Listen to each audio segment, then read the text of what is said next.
Buenas tardes. Vamos a comenzar con el ejercicio del método de la fuerza, pero ahora con la aplicación de variación de temperatura. El examen del semestre pasado fue método de la fuerza, pero les metió en un empotrado eh, lo que era el tema de asentamiento. El ingeniero suele meter siempre para el primer parcial o asentamiento o temperatura. Siempre uno de esos dos efectos, ¿no? Resortes casi no, pero de todos modos igual lo vamos a ver. Entonces, cuando ustedes tienen temperatura como es un ejercicio hiperestático, suele ya haber un poco de complicaciones con el tema del orden, ¿no? Entonces, es recomendable antes de iniciar, sí, se está grabando la ayudantía para el que pregunta en el chat. Entonces, antes de iniciar, es recomendable sacar los valores de K1 y K2, que son los coeficientes de temperatura. Entonces, yo lo que hice fue, antes de comenzar a hacer el cálculo, predefinir cuáles son mis ejes locales, ¿no? Para la barra 1 ir de izquierda a derecha, para la barra 3 de derecha a izquierda, y para la barra 2 de abajo hacia arriba, viéndolo desde el lado derecho. Entonces, barra 1 y 3, como tienen la misma variación, o sea, por arriba 45 y por debajo menos 5, de la misma forma lo va a tener la barra 3, por encima 45 y por debajo menos 5. Primero calculo su inercia, ¿no? Debido a que ambas tienen las mismas dimensiones de sección, 20 por 60, ¿no? Y también la misma variación de temperatura. Entonces hago ese cálculo en metros y me da que la rigidez es 7560 toneladas por metro cuadrado. Y ya como la barra 2 tiene otras dimensiones, saco la rigidez para esa barra 2, 2240 toneladas por metro cuadrado. Ahora sí, viene el tema de la variación de temperatura. Entonces, para la barra 1.3, como les decía, lo hago junta porque tiene la misma variación en ambas barras. Entonces, delta TI, comienzo a restar temperatura inicial menos el T sub 0, siendo el T sub 0 la temperatura natural o inicial con la que comenzamos el ejercicio. En este caso, nos están dando una de 15 grados centígrados. Entonces, hacemos la resta. Temperatura interna, que siempre, recuerden, la interna es la que se encuentra fuera de los ejes locales, ¿no? O sea, la que se encuentra dentro de los ejes locales es la externa, ¿no? La T sub E, esta que está aquí. O sea, la de 45. Y la interna es la opuesta, ¿no? La que se encuentra fuera del par de ejes locales adoptados. O sea, en este caso es menos 5. Entonces, la interna aquí es menos 5. Menos T sub 0, que es 15. Resto me da el delta TI menos 20 grados centígrados. Y lo mismo con la delta T, temperatura externa, que es la temperatura que se encuentra entre los ejes locales, 45, menos el T sub 0, que es la 15 grados centígrados. Resto estos valores y me da que la variación de temperatura externa es 30 grados. Aplico la fórmula para el caso 1, que es el promedio de ambas temperaturas multiplicado por el alfa, ¿no? Que es el coeficiente de variación lineal, que siempre va a ser dato del ejercicio. Reemplazamos todo con su signo, ya tengo valor de K1. Y el K2, la fórmula es similar, solamente que se resta la temperatura interna con la externa y en lugar de dividirla entre 2, que es el promedio, lo dividimos entre H, ¿no? Siendo H la altura del elemento, ¿no? O la altura de la viga. En este caso la altura llega a ser 60, ¿no? Entonces colocamos 0,6. Esa es la diferencia entre fórmulas, ¿no? K2, que es el coeficiente para flexión. Opero y me queda menos 1 sobre 1200. El mismo proceso de cálculo, para no hacerlo tan largo, lo vamos a hacer para la barra 2, para calcular K1 y K2, siendo la temperatura externa la que se encuentra entre los ejes locales. En este caso sería menos 5. Y la interna sería de también menos 5, ¿no? Entonces aquí se encuentra. Interna menos 5, externa menos 5. Y el proceso de cálculo es exactamente el mismo, ¿no? Cuando es una propiedad, ¿no? Cuando las temperaturas tanto externas como internas son iguales, el K2 en los cálculos suele dar 0.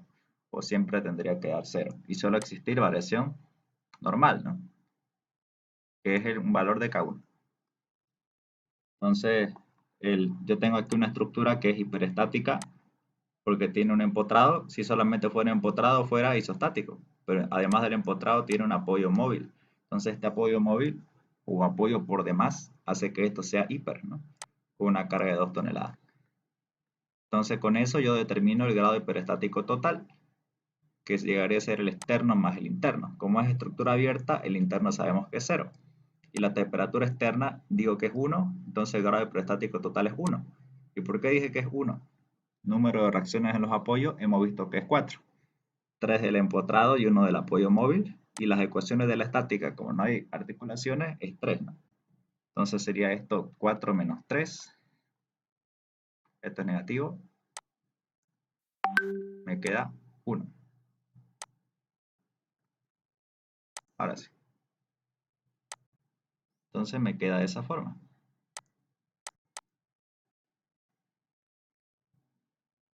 3. Estructura isostática equivalente. O sea, recuerden que esta estructura, en caso de pregunta teórica, es la estructura tal cual, pero en lugar de colocar los apoyos que hacen que mi estructura sea hiper, lo reemplazo con una carga redundante, ¿no? En este caso, el apoyo que me estorbaba para que esto sea ISO era el apoyo móvil. Entonces yo en su lugar coloqué una carga con valor desconocido, que yo ya le llamé X1. Entonces, quitando ese apoyo y colocando en su lugar una carga, esto automáticamente se convierte en una estructura isostática, ¿sí? Isostática. Entonces ya con esta estructura isostática equivalente a la que llamamos E, puedo hacer la superposición de efecto. Digo, estructura de sub 0. ¿Qué es la estructura de sub 0? Es la estructura con todas las cargas que yo tengo, ya sean las de gravedad, que es la de 2 toneladas, y las de variación de temperatura, que esas también llegan a ser cargas, ¿no? Y lo único que no tengo que colocar en la estructura de sub 0 son las cargas incógnitas, ¿no? X1, X2, X3, etc. Esas no se colocan. Entonces, esta es la estructura de sub 0. A esa le sumamos la estructura E sub 1, que es la estructura vacía, totalmente vacía, con solamente la incógnita X1, ¿no? A la que nosotros damos un valor unitario. O sea, X1 va a valer 1 tonelada. Y todo esto multiplicado por X, ¿no? Entonces, vamos al siguiente paso, al paso 4. Paso 4 es el análisis de la estructura E sub 0. Entonces, aquí está la simbología de las reacciones, recordando que el segundo subíndice, en este caso 0, 0, 0, me indica en qué estructura me encuentro, ¿no? En este caso, la E sub 0 va a hacer que todos los segundos subíndices de mis reacciones sean 0, 0, 0, para tener un mayor orden, ¿no? Y aquí está la carga de 2 toneladas. Entonces, vamos a hacer el cálculo de reacciones de las reacciones que se encuentran en el empotrado, con solamente la carga de 2 toneladas, ¿no? Para la estructura de sub 0. Entonces me dan estos valores. Momento 1, 0 es el momento aplicado en el punto 1 de la estructura E sub 0. Me dio 4 toneladas en sentido horario. La vertical aplicada en el punto 1, pero de la estructura E sub 0, valió 2 toneladas y en este caso no existen reacciones horizontales. Listo. Ahora vamos al análisis de las barras, ¿no? Entonces yo separo aquí la barra 1, me queda, respetando los ejes locales que hemos adoptado, la carga de 2 toneladas. Entonces puedo sacar la ecuación de momento, ¿no? Aquí, ¿por qué el momento es negativo? Ya lo hemos visto, ¿no? En realidad, yo lo que tengo que hacer es sacar un pequeño diferencial de barra, un pequeño pedacito, esto hizo 2, y decir, la carga de 2 toneladas, ¿qué le está haciendo a la barra? Si sacamos momento con respecto a este punto, que es el punto del corte, ¿no? Como hemos visto en residuo, gira en sentido antihorario. Y esa carga, o toda carga según la teoría de isostática 1, va a tener su reacción con el mismo valor, pero en sentido contrario. Entonces, nosotros hemos visto en isostática 2 que cuando hay dos momentos antihorarios, ¿qué le va a pasar a mi viga? ¿Cómo se va a deformar? Se va a deformar así, ¿no? O sea, la parte superior se va a traccionar y las fibras inferiores se van a comprimir. Cuando pasa eso, el momento es negativo. Entonces, a eso se debe que esta ecuación de momento a multiplicar 2 por x, que es la distancia del corte, sea negativo, porque la fibra superior se tracciona y la inferior se comprime. ¿Ok? Esa es la verdadera opción. Ahora la barra 3. La barra 3 lo mismo, me voy de derecha a izquierda. Como fíjense, la barra está vacía, o sea, no hay absolutamente ninguna carga, la ecuación de momento es 0. Y por último me voy de abajo hacia arriba. Solamente se encuentra la carga normal de 2 toneladas y el momento de 4 toneladas. Saco ecuación de momento y la de momento es 4 y la ecuación de fuerzas normales es menos 2. Aquí automáticamente, como no hay cargas normales en la barra 1, digo su ecuación de normal es 0. Aquí como es vacía, igual, la ecuación de normal es 0. Aquí la coloqué porque sí tiene un valor que es distinto de 0. 2. Negativo, ¿por qué? Porque está comprimiendo, ¿no? Entonces, perfecto. Hago el mismo análisis para la estructura E sub 1. Coloco la estructura E sub 1 y la estructura E sub 1, vamos a hacer esta pequeña corrección. Solamente tiene que tener las cargas de la incógnita, ¿no? No tiene que tener otra carga. Entonces tiene que quedarme así. No tiene que tener ni la gravitacional de 2 toneladas, ni tampoco las cargas por temperatura. Esa es de la estructura de sub-0. Entonces solamente tiene que tener la carga que es incógnita con un valor de 1 tonelada, ¿no? Eso es lo correcto. Entonces para esta única carga volvemos a calcular estas reacciones. Análisis de la estructura de sub 1. Entonces volvemos a calcular las reacciones. Como no es una carga horizontal, la horizontal va a ser 0. Esta llega a ser la H11. H11. O sea, la horizontal aplicada en el punto 1 de la estructura es 1. Y listo. Sacamos la B11, 1 tonelada, y la M11, 4 toneladas. O sea, el momento aplicado en el punto 1 de la estructura es 1, momento vertical aplicada en el punto 1 de la estructura 1, y valor 1 tonelada. Listo. Tenemos los tres valores de las reacciones. Barra 1. Hacemos de nuevo el análisis para las ecuaciones de momento, como está vacía, no tiene valores. Barra 3, igual, me voy de derecha a izquierda, x1 vale 1 tonelada, saco esa ecuación de momento. En este caso es positiva porque pasa lo siguiente, ¿no? Hacemos un corte aquí, sacamos este pedacito de barra, que sería más o menos así. Entonces por derecha, ¿qué hay? Hay una carga de 1 tonelada. Si hay un momento en el corte, que es donde siempre se hace, ¿cómo va a girar esa carga de 1 tonelada? Con respecto a X, en sentido horario, ¿no? Entonces aquí lo coloco, gira en sentido horario. Y la teoría de Resi de ISO 1 me dice que toda acción tiene su reacción con el mismo valor, pero en sentido contrario. O sea, colocamos aquí 1 en el otro sentido. ¿Y cómo se va a deformar la viga? La viga se va a deformar así, cuando tienen dos momentos. Uno, el de la izquierda horario y el de la izquierda antihorario, ¿no? Hacen que la viga se deforme así. La fibra superior se comprime y la inferior se tracciona. Eso en la teoría de ISO 2 hemos visto que representa un momento positivo. Entonces por eso este momento de aquí de la ecuación me dio con signo positivo. ¿Por qué? Según la teoría, porque la fibra superior se comprime y la fibra inferior se tracciona. Entonces 1 por X, 1 por X, o sea X, ¿no? Y como está yendo en sentido horario, o mejor dicho antihorario, de derecha a izquierda, o mejor dicho con esta aplicación, tiene signo positivo. Perfecto. Borramos esto y vamos a la siguiente barra. Barra 2. 1 tonelada, 4 toneladas.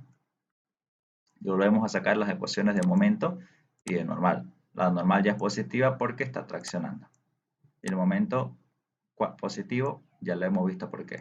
4. Por último, el ejercicio estaba corto, no estaba largo. Tenemos que hacer la tabla. Normales n sub 0 o de la estructura de sub 0. Colocamos sus valores, teniendo la barra 1, barra 2 y barra 3. Las ecuaciones m sub 0 igual, las enlistamos en la columna, en su correspondiente barra. Lo mismo para la normal de la estructura 1 y lo mismo para los momentos de la estructura 1. Y en X colocamos siempre el valor 0 inicial y en el segundo término el valor de la longitud de las barras 2, 3 y 4. Cálculo de los desplazamientos. Bueno, aquí está la cosa, o aquí está lo nuevo del ejercicio. Cuando hablemos de asentamientos y temperatura, al único término de delta a la que se le afecta la fórmula son a todas las que tengan el segundo subíndice como 0. Eso si quieren anótenselo. Cuando hablamos de asentamientos y temperatura, a los únicos delta que se le afecta la fórmula o su ecuación de Moore es a los delta que tengan el segundo subíndice como 0.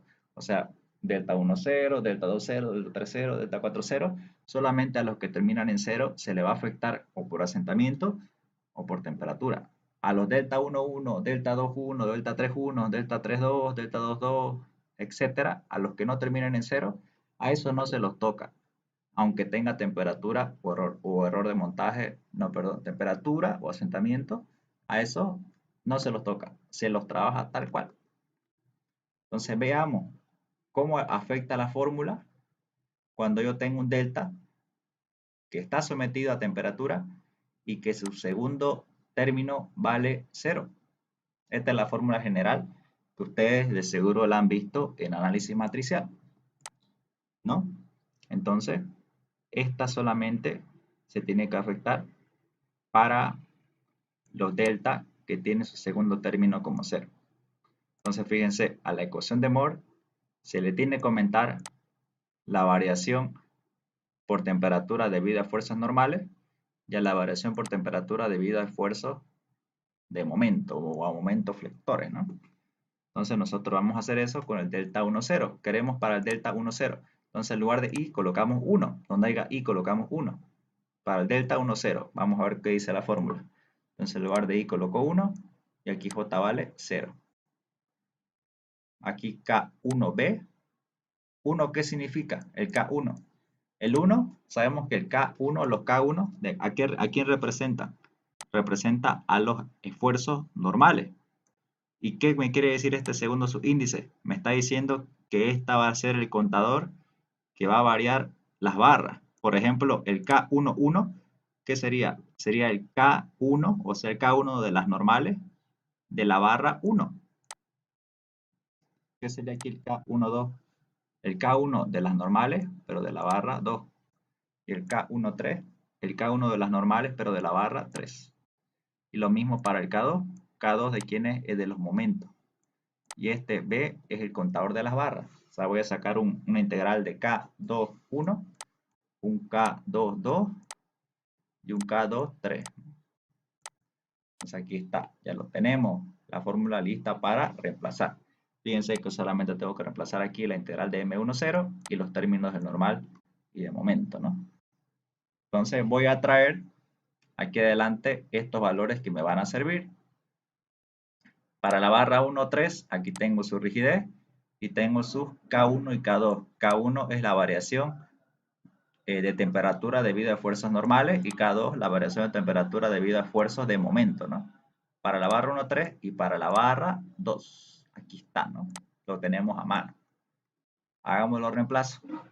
Entonces, primero, ¿qué nos dice la fórmula? Reemplacemos todas las integrales M1, 0. Entonces sacamos aquí M1 por M0 se anula, ¿no? En la primera fila, porque aquí tiene un 0. 0 por menos 2x, 0. Entonces no hay necesidad de hacer esa integral. A la siguiente fila, fila 2. M1 0 o M1 vale 4 y M0 vale 4. Entonces esta integral sí se tiene que reemplazar. Aquí está 4 por 4, M1 por M0, M1 por M0, aquí está 4 por 4, M1 por M0. Entre la rigidez, ¿qué rigidez pongo? 7560 o 2240. Es dependiendo de la barra en la que esté sacando las ecuaciones, ¿no? Este 4 y 4, ¿de qué barra la estoy sacando? Este M1 y M0. Fíjense, la estoy sacando de la barra 2. Entonces, por lo tanto, la rigidez EI tiene que ser de esa barra, pues, ¿no? De la barra 2. Aquí está. Saco este 2240 aquí abajo. Y por último, el rango de la integral, que yo lo saqué de esta fila, el 4 y 4.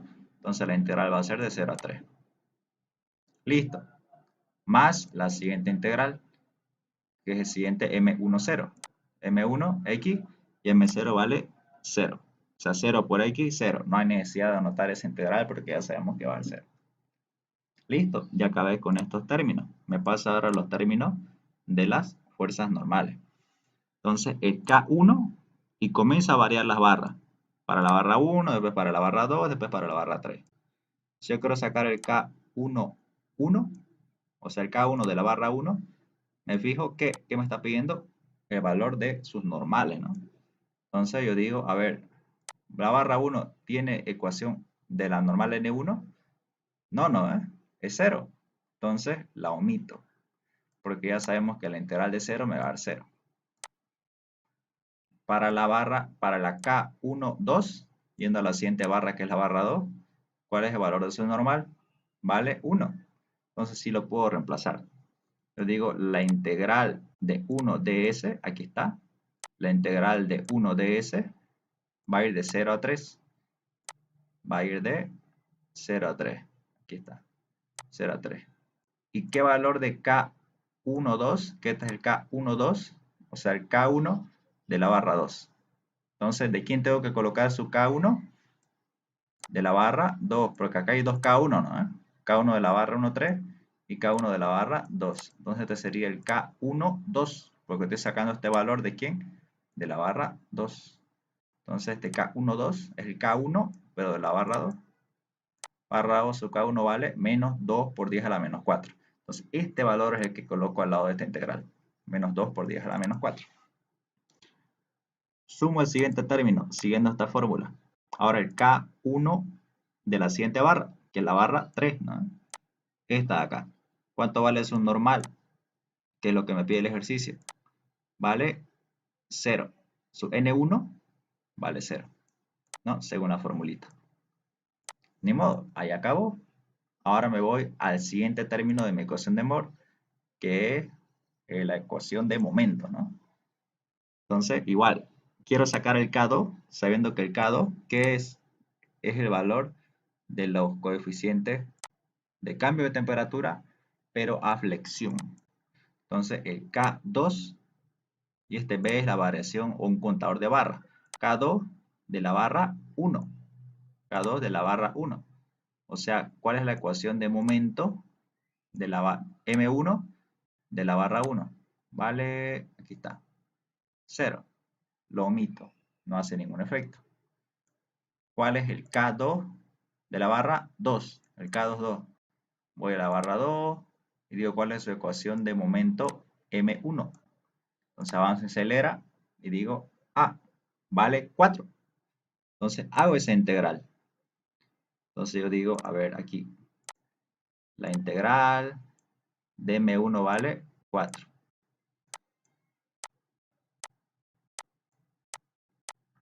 ¿Y de cuánto a cuánto es esa longitud? De 4. De 0 a 3 metros. ¿No? Porque estamos hablando de esa fila. De 0 a 3 metros. Uy. ¿Qué más?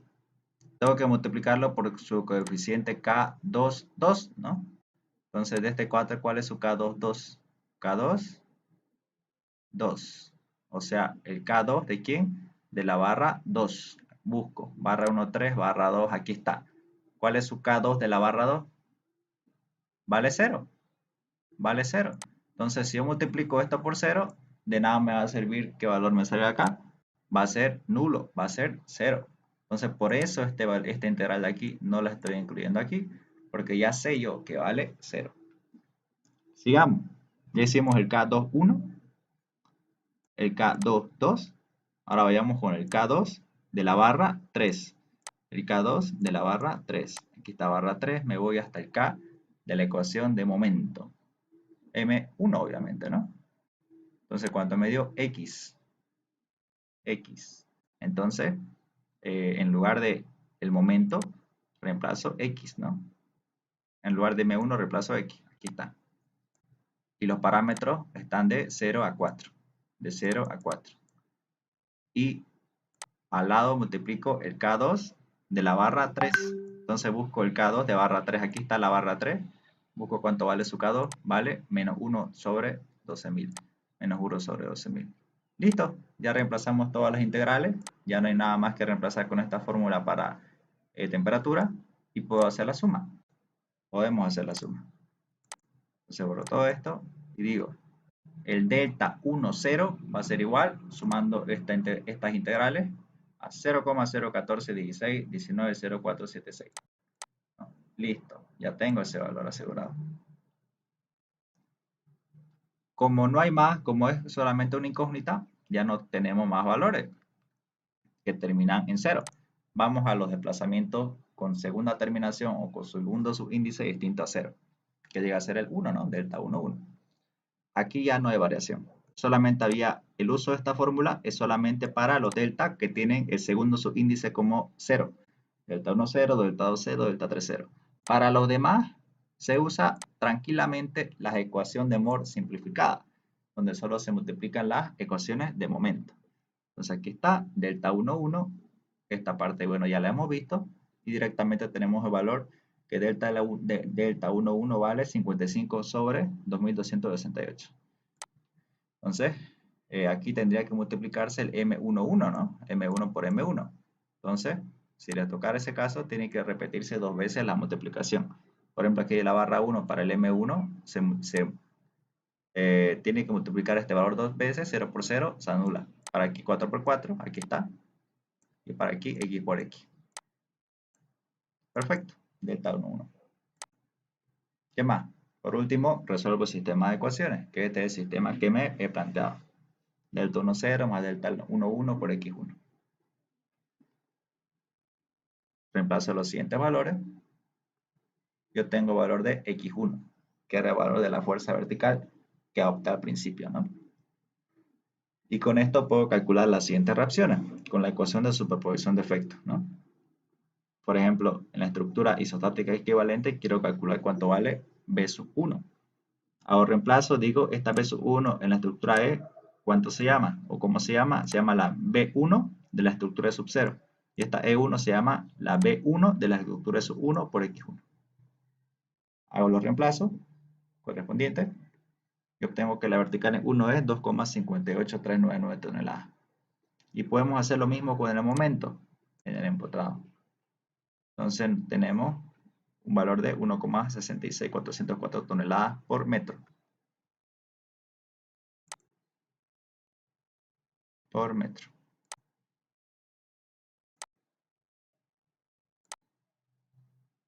Y por último, una vez que tenemos las reacciones con el método de superposición de efectos, terminamos con los diagramas de los esfuerzos internos para las fuerzas normales, fuerzas cortantes y momentos flectores. Y con eso ya tenemos el ejercicio terminado.